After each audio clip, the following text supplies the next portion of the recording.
Respond to the ABC's requests for comment. The family says they'll keep fighting for justice. Avani Dias, ABC News, Delhi. The World Economic Forum is wrapping up in Switzerland. To talk us through what's been discussed, let's go to Deutsche Welle's Kassandra Sundt in Berlin. Kassandra, hello there. The meeting attracts some of the world's wealthiest people. An interesting call then for some higher taxes. What can you tell us? That's right. 250 billionaires and millionaires are telling the political elite in Davos to raise their taxes. They say those funds could help pay for better public services around the world. And it's obviously not just them personally, but other rich people in their income brackets. And some of the notable signatories from 17 countries include Disney heir Abigail Disney, actor Brian Cox, who played the fictional billionaire Logan Roy in Succession, and actor and screenwriter Simon Pegg. The group is called Proud to Pay, and they want the world leaders gathered in Davos to hear them out. A new poll of the super rich in the G20 countries finds that about 3/4 support higher taxes on wealth, and super rich here, super wealthy, just so you know, was defined as having more than 1 million British pounds in investable assets, not including their homes. Speaking of wealthy people, the anti-poverty charity Oxfam says that the 5 richest men have doubled their fortunes since 2020. The new wealth figure, a mind-boggling $869 billion. In that report released this week to coincide with the World Economic Forum, it also found that during the same period, 5 billion people around the world have been made poorer. But it's unclear if these messages are really breaking through. Switzerland's a very wealthy country, and those coming for this conference are really the richest of the rich in many cases. Last year, there were media reports that 116 billionaires attended the conference. There's also the leaders of some of the richest companies like oil company Saudi Aramco. OK, you mentioned oil companies. Energy security has been a big part of the conversation there at Davos, hasn't it?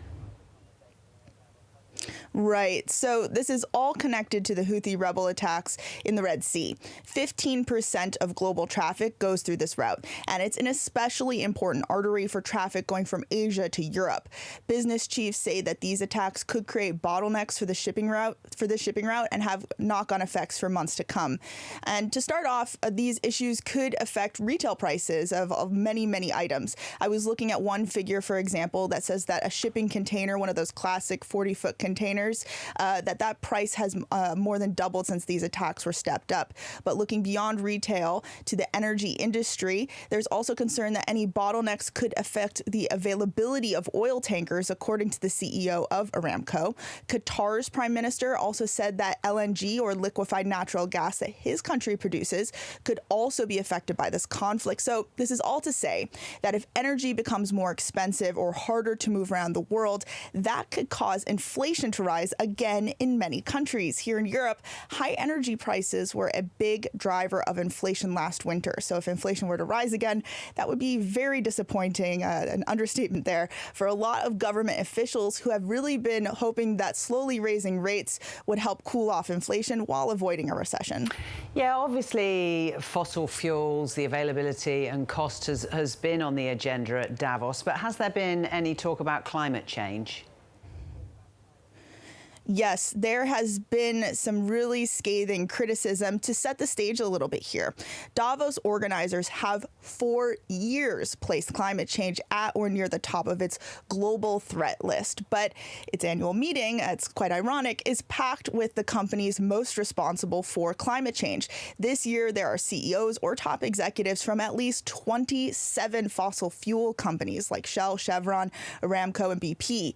So in a speech on Wednesday this week, UN Secretary General Antonio Guterres delivered some really strong words. He pointed to the fossil fuel producers and their, quote, enablers still racing to expand production, even though their business is, quote, inconsistent with human survival. He compared the oil companies to the tobacco industry, saying they've ridden roughshod over their own science.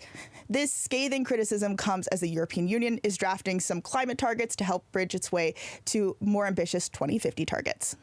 Kassandra Sundt, thank you very much.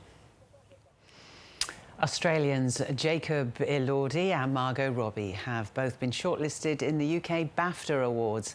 The BAFTAs are Britain's equivalent